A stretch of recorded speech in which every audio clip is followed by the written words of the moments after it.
Could you describe what you did with Will Smith, how it came to be, and your personal primary lessons learned? Doesn't have to be from the content of the book. It could also be from the interactions, exposure to LA, entertainment, etc. Just love to know what you did for people who don't know. Yeah. How it happened. Maybe those are in the opposite order. And then what your personal primary lessons learned were from that. So I co-authored Will Smith's memoir, which came out last year. It's called Will. We worked on it for about 2.5 years together. The way it came about was his team actually reached out to me. He had wanted to do a book for a little while. And from what I understand, I wasn't there, but from what I understand, he had, some kind of casual meetings with a few different authors just to kind of see what was out there. And when they contacted me about it, first of all, another story of my agent being great. My agent didn't tell me about it right away. The first thing she did is she sent me an email and she said, hypothetical question. If a celebrity wanted to write a book with you, on what terms would you be interested? Which is smart because she didn't tell me who it was. Yeah, that's smart. And I said it would have to be an A-lister and they would have to want it to be more than just about their life. Like they would want to dig into their problems and history and baggage, etc. Which is, as it so happens, exactly what Will wanted to do. So after that, we set up the meeting. Super surreal. I don't know. I always tell people the craziest part about meeting a really, really famous person isn't actually the really, really famous person. It's all the shit that goes on around the super famous person. It's hard to explain, but next thing I know, I'm getting whisked away to Atlanta where I'm supposed to meet him on set of a film that he's working on. Turns out Ang Lee is directing that film. So I start don't fanboy at Ang Lee. Don't fanboy at Will Smith. Oh God, this is so stressful. And you're supposed to just kind of act casual, this is all normal. So he finishes, they're rehearsing a scene or something. And I'm walking in circles, not knowing where you're supposed to go. And his people are are you okay? And I'm where should I sit? I've never been on a Hollywood set before. What do I do with my hands? What do I do with my hands? Like Ricky Bobby. I told one of his managers, I was I've never been on a Hollywood set before. I don't know if I'm in the right place or not. She just kind of looked at me really? And I was sorry. So next thing I know, they finish rehearsing. We go straight to an airstrip, getting loaded onto a private jet. And they're no, you need to sit in the front with Will because you're going to talk about the book now. And I'm now? This is okay. First time on a jet. So the whole thing is just surreal and strange. And everywhere he goes, there's a mob of fans waiting for him, people shrieking. So it took a few days to kind of get over that, get in a room with him privately where it's quiet, and actually have kind of an extended one-on-one conversation with him. And before I went to meet him, I had two conditions for myself, which was the first one is he can't be an asshole because no amount of money, no amount of prestige is worth spending 3 years working with an asshole. And then two was, there needs to be something legitimately, everything needs to be on the table. He needs to be very willing to open up and kind of go anywhere. So we had a few really good, productive conversations, and I was blown away. The thing that really knocked my socks off about him, he's a smart guy, obviously. He's a very hardworking guy, obviously. His charisma and his ability to read a room and react in a way that makes people feel comfortable. And then also kind of talking to him a little bit about some of the hurdles that he went through in his life, his ability to adapt to setback, to reframe it in a way that is helpful to himself. It's really incredible. He is one of the, and I know this seems strange to say after the Oscars incident, but he really is one of the most emotionally intelligent people that I've been around.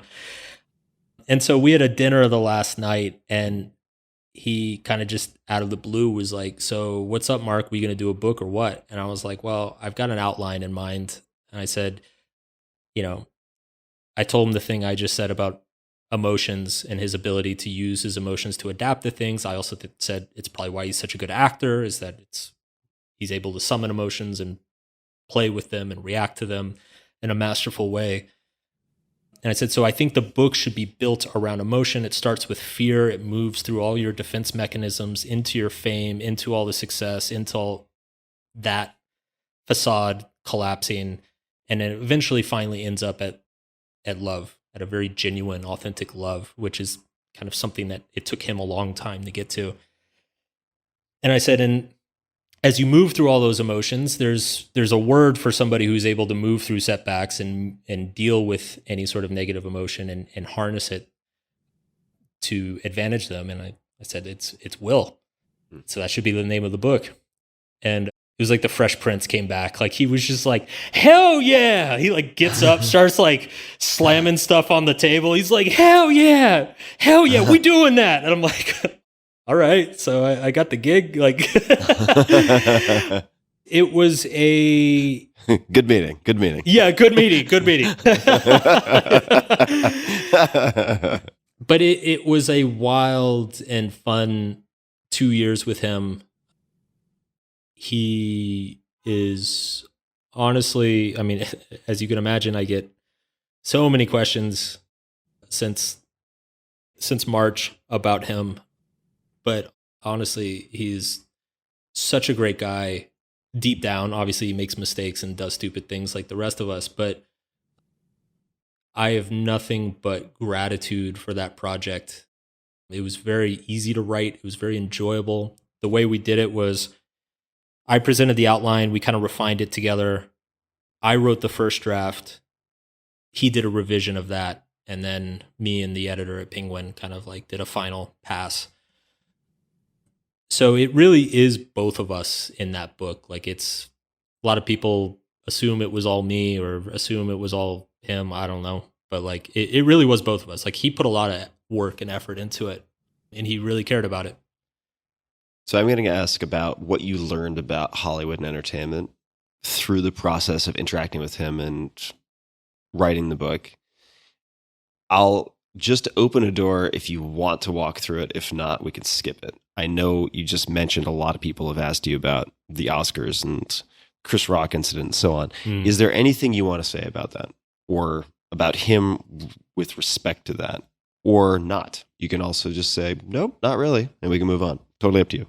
So I publicly wrote a piece about it as a newsletter. It's on my website.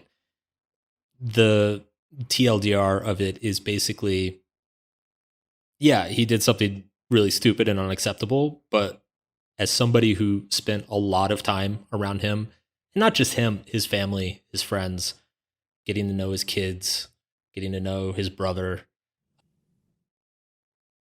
he is honestly, there is so much generosity that happens with him that nobody ever sees. And it's very much by design. Like he doesn't feel a need to publicize it. And so just seeing what I've seen being around him, I kind of told people like, look, that's not the real him. That's like the worst side of him. You know, the Will that you know and that you hope is real that's the real Will. He's a very great, loving, but flawed human being. In terms of what I learned, and you asked earlier what I learned from him. It's funny because that project, I didn't, he does have a marvelous story of resilience and overcoming. I mean, he comes from a very dysfunctional family, an abusive father, grew up on the streets of West Philly, like very rough neighborhoods. And it's actually very remarkable how he navigated that, avoided all the pitfalls that come with that sort of upbringing to get where he is today. It's definitely not an accident. So that story is amazing, but there was nothing in it that really, there were no epiphanies for me personally. Mm-hmm. The epiphanies for me personally were just being around him as a professional, being around a guy like that who's been at the top of his game, top of his field for 30 years, one of the most famous human beings on the planet. I was blown away at the way he worked with his team, the way he was with his fans, the way he dealt with the media. I mean, to be honest, dude, like the first time I hung out with him and I saw him get mobbed by fans, my immediate reaction was like, man, I should be nicer to my fans. Like, I think Will is nicer to his fans than I am. And like, he's Will Smith. Like, he's paddling out through 100-foot waves every time he steps out of a door. Yeah. But one of the things that he helped me see, and he said this to me too, is he said, he was like, I'm very aware that every encounter I have with a fan is a very asymmetric encounter. Like for me, it's 5 seconds that I'm going to forget about, within a minute. For them, it's 5 seconds they're going to remember for the rest of their lives. So he's like, just put in the effort for those 5 seconds. Like it's not, the payoff is so monumental for the other person that there's kind of no ethical argument to not do it. The other thing that he said that was really profound for me, because as you can imagine, he's got this like full staff of people that just follow him around the world. He's got cooks and chefs and wardrobe people and security guys and everything, logistics. And I asked him once, I was like, do you ever feel like it's kind of weird just having this like team of people that just shadow you everywhere you go? Cook your, I was like, when was the last time you cooked a meal for yourself? And he like started laughing and he's like, I don't know, man, probably at least 10 years. But he told me, he's like, look, it's really simple. Like I am world class at one thing. And yeah, it'd be very easy for me to like be the humble guy and cook a meal for myself and send the chef home. But I'm only world class at one thing, and that would take away from my time and energy from being world class at that one thing. And not only that, but my chef is world class at one thing. And by sending him home, I am taking away from his ability to be world class at the thing that he's world class at. That's cool. Yeah. I saw potentially the first part coming, but not the second part. Yep. That's a significant addition, right? Looking through the mirror from the other direction, not just your direction. And he described it as robbing him of an opportunity to be excellent, which to me, it was like such a beautiful. It's funny because, you hear so many outsourcing conversations in terms of business of like how to hire and outsource and do all this and automate and do all this stuff. He spoke about it in ethical terms, which was really profound for me.